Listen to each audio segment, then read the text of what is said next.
Hey guys, and welcome back to the Assistive OT webpage. If you've been following along, you already know that my name is Natalie, and this is a part of my OTD capstone project focusing on adaptive equipment within pediatrics.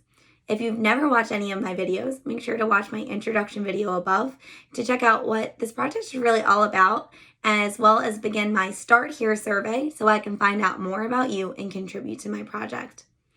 Today we're going to talk about hygiene. Hygiene as an OT, or soon to be, is definitely one of our bread and butter topics. It's an ADL, something that we have to do, but it's a little bit difficult to teach kiddos because I feel like they don't always grasp the concept, especially some kiddos who need a little bit more assistance. Oftentimes, I find parents and caregivers do a lot of the hygiene for their kiddos just because it's easier. Or there aren't a lot of things out there to help out with it. But in reality, there are. So I hope that this video helps to navigate through hygiene, some of the things that are out there, and some things that you can add to your toolbox or your morning routines. So if you are an OT or an OT student or a PT or anyone who works in a rehab, you have seen these 10 times out of not. These are long handle sponges. Obviously, not having core control, not having the range of motion to be able to wash ourselves independently, or even the kiddos who have precautions, a long handle sponge can make it more independent for kiddos who are sitting in a tub or sitting on a shower chair or on a shower bench, be able to clean themselves. So these actually bend, and I feel like a lot of people don't know that because it looks like plastic that it's going to break. So it's able to let whoever's using it be able to more independently complete the task. I find a lot of times I will wrap a washcloth around this, and you can either tie it off, clip it off, do whatever. Obviously be careful of sharp edges and things, but be able to attach a washcloth so this remains more intact. But you can add a whole bunch of different things to this. Body wash, lotion, I think is something that's often forgotten as well when we talk about skin integrity. But definitely something that can reach your back, your legs, your feet, all while sitting, but making it a very intimate, personal thing, such as a shower, especially for kiddos who have had spinal cord injuries, have different, illnesses or ailments that have left them unable to perform bathing themselves.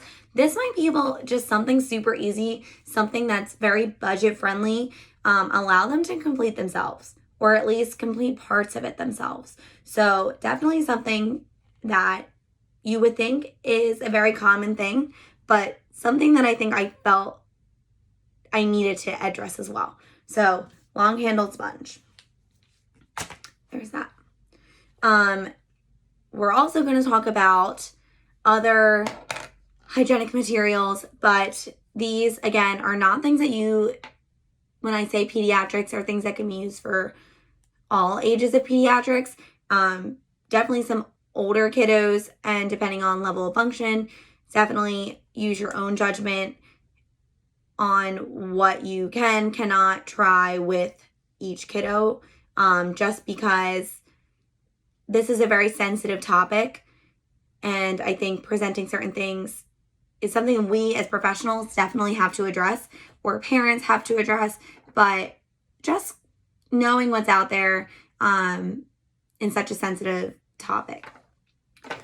If you watch probably a majority of my videos, you've seen me talk about these suction cup bowls.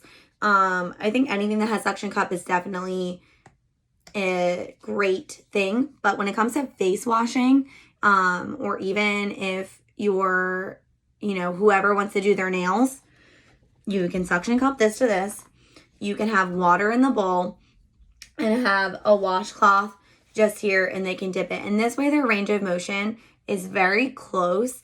They don't have to reach to get the washcloth wet. They don't have to do a whole bunch, but can bring it to them, whether they're sitting in a wheelchair that has a tray, something that's right there, or even if they're just laying in bed, wherever they really are, they have something that they can suction cup it to.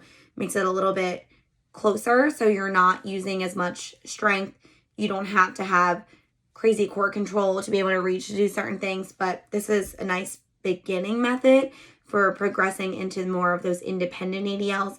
But having this here to be able to have the water but be able to wash their face or underarms or wherever you're really starting, being able to help progress into more of an independent thing. So again, I love these bowls. They don't go anywhere.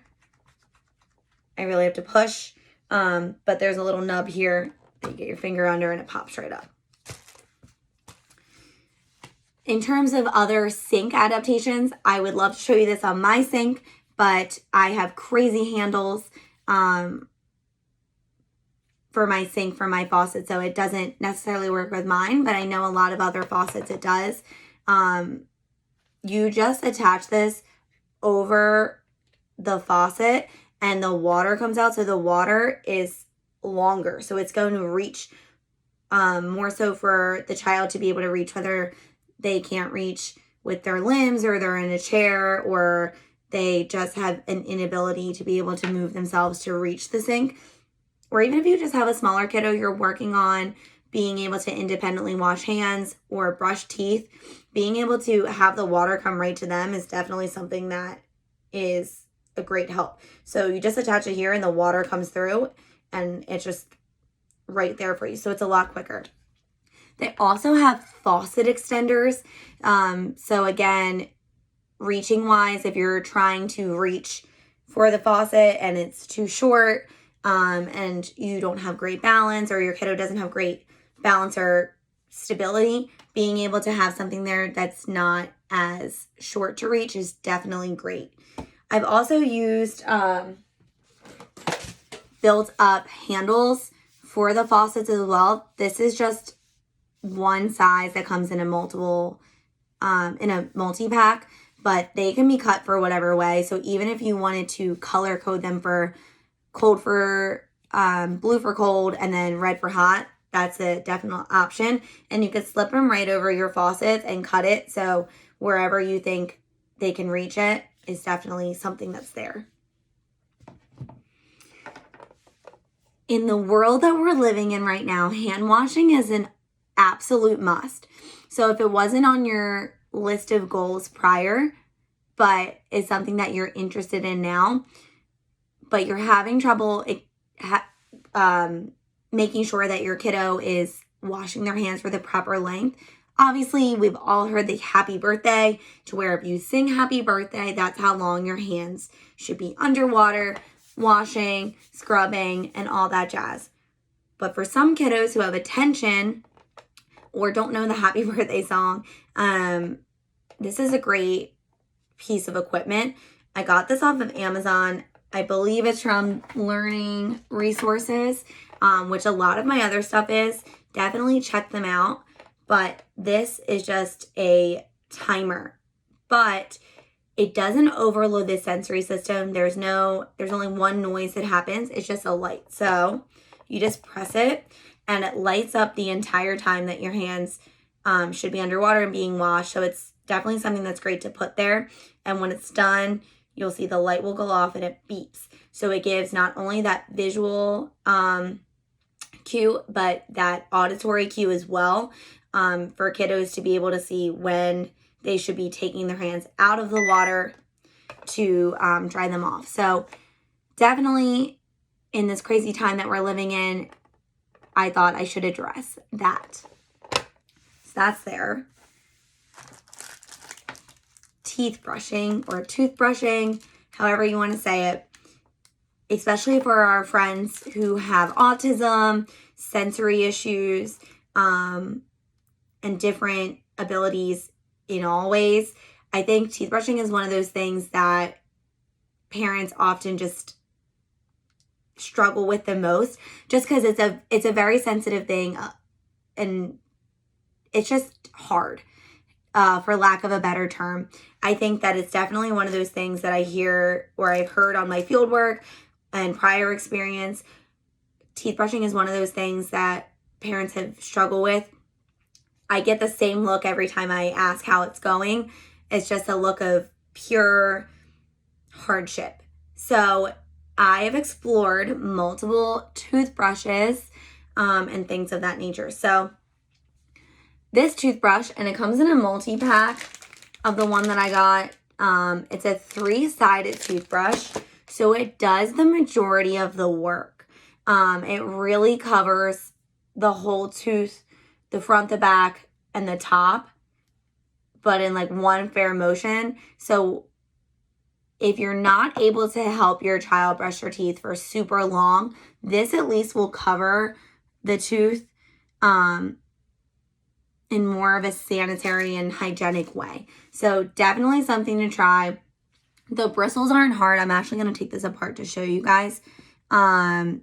It's more of like a silicone-y texture. So it's not like a hard bristle or anything to where it would hurt or anything like that, but it's very soft to be able to show. But you can tell when it does my whole finger, it gets the front, the back, and the side.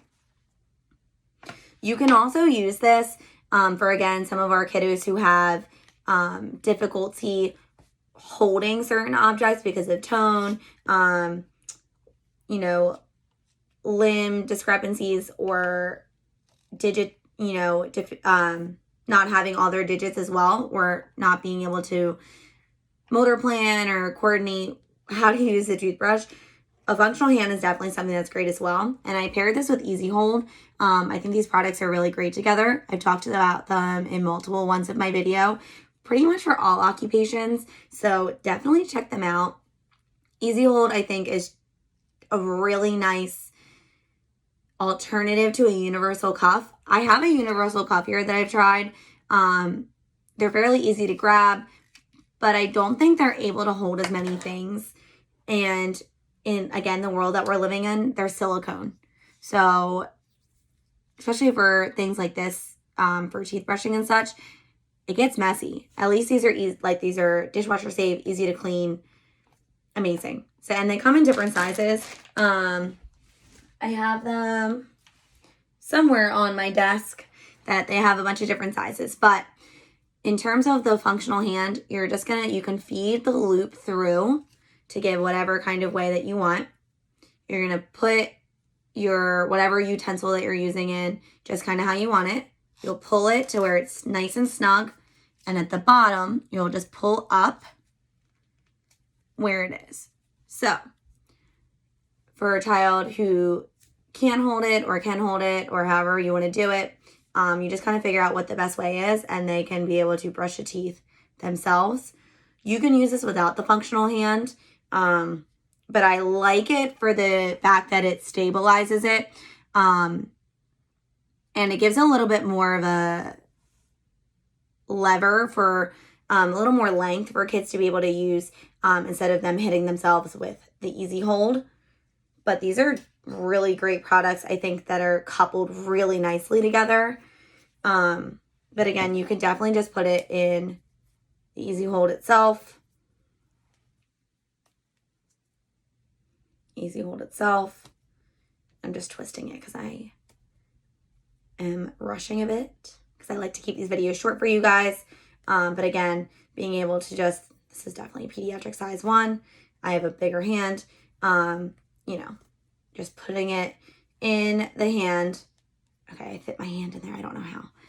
And just being able to brush it themselves definitely helps as well. So whether you're using an Easy Hold coupled with functional hand, or even if you want it to use a tubey grip and build up the handle yourself for a normal toothbrush, that's definitely something you could do, and you can cut it whatever way you want.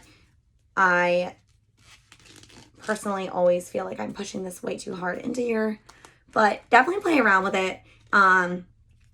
Whatever skill level or level your kiddo is at to be able to use each of these things. I think it's a nice progression whether you're using the Easy Hold with the functional hand at first and then bringing it down to just Easy Hold or just tubey grip and then going from there. But it's great options to have.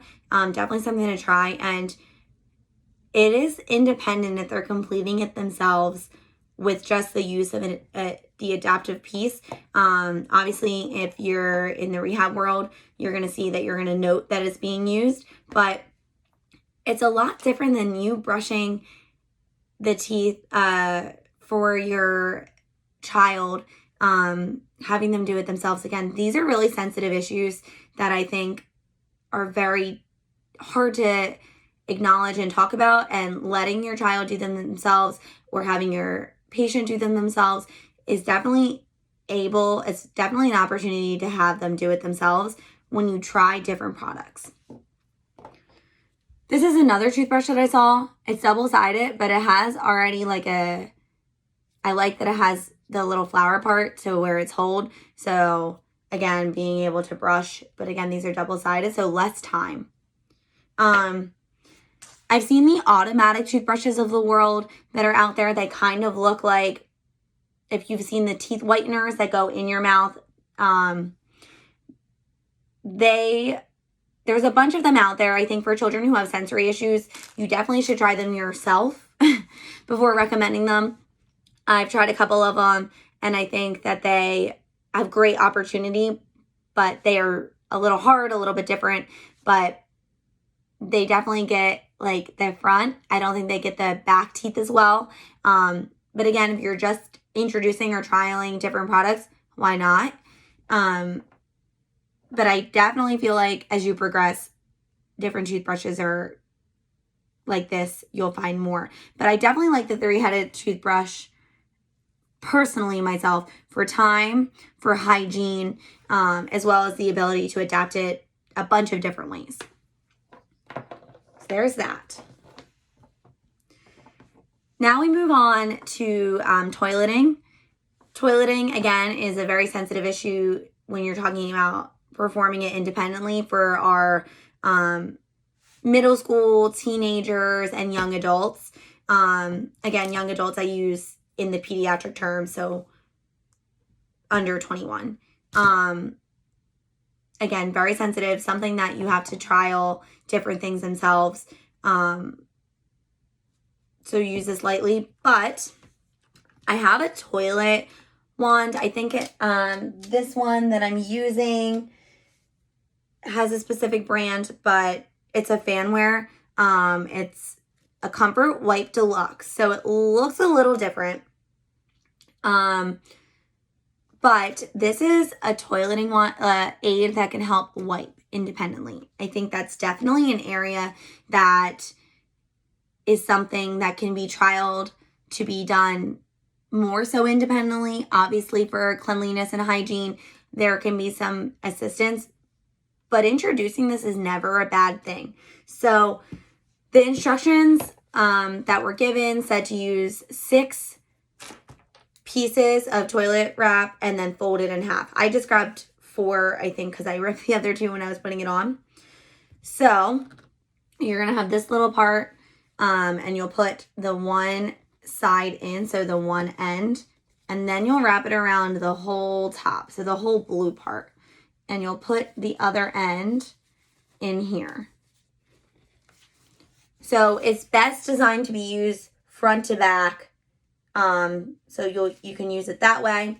And then when it's done, all you do is press this little button and it releases. I think I held it the wrong way. It releases it for quick, easy disposable. So even if you have to click it twice, it opens up and it pushes it out, and then it just drops into the toilet. So working with children or young adults or teens who are not independent in this hygienic area, especially the perineal area, try it out. It may not be for everybody, especially if you're working on different range of motion issues, core issues, and things, but definitely something that can be of assistance when it comes to such a sensitive topic as well. But as professionals or parents, these are things that we talk about all the time. I have no issues talking about toileting, bathing, hygiene, any of that. But for our kiddos, especially our kiddos who are getting a little bit older, it's a sensitive topic, but let your kiddos know that there are things out there to where they don't need help from mom, dad, caregiver, nurse, whoever, completely. And you can try these things in the comfort of their own bathroom with help, with assistance, with supervision. And if they don't like it, you can try different methods. But again, I really like this. This is like a silicone base, so it's easy to like clean. If for some reason, again, the toilet paper just rips through or something, but you can use as much toilet paper as little, and this is going to push it out. Definitely something that's going to be super cleanly. But I have one last thing to show you, and I have to bring this into my bathroom to show you. It is a potty chair that gives a little more stabilization, a little more of that gravitational, for kiddos who have gravitational insecurities, a little more security. So I will meet you in my bathroom. All right, so we're in my bathroom, and this is a potty chair. So not a normal potty chair that you would see that goes just right over the seat. This has footrest. It also has handles, and a seat for comfort, as well as a little part in the front that helps give that safety, so where they're not just going to slip off the seat. I really like this chair. I've seen this by a bunch of different brands, but I think for kiddos who have gravitational insecurities, kiddos who need a little bit more visual cues, so you can see their feet marks on this as well, or just feel a little bit more safe, this is definitely a great product to try out. Obviously, toileting is a little bit different. These are made for kiddos who are obviously shorter, not some of our older kiddos, but I've seen these in adult sizes as well that have the handles on them that go over, but don't have the footrest. I think it's a great thing to have that security as well, to where you can see that kiddos are in the proper positioning for toileting. It makes it a little bit easier on the GI system as well to be able to, actually toilet if you're in the proper positioning for toileting. So having that footrest there, being able to get onto it themselves and not have mom or dad or whoever hold them on there, but also not standing over supervision, but standing near, standby assisting, but being able, they have the handles that they want to get on themselves as you lead up to it, but also the foot plates. And then this can be made for if you have a higher toilet, lower toilet. I have a toilet that is, I guess, smaller, but you're going to put the whole seat up, and this fits right in there. So definitely something to try out. I will link all of this, and I guess we're just going to end this video in the bathroom today, but check out some of my other videos. I love to hear comments, questions, concerns, all things hygiene. So definitely either email me or message me, and I will get back to you soon. So next time, friends, see ya.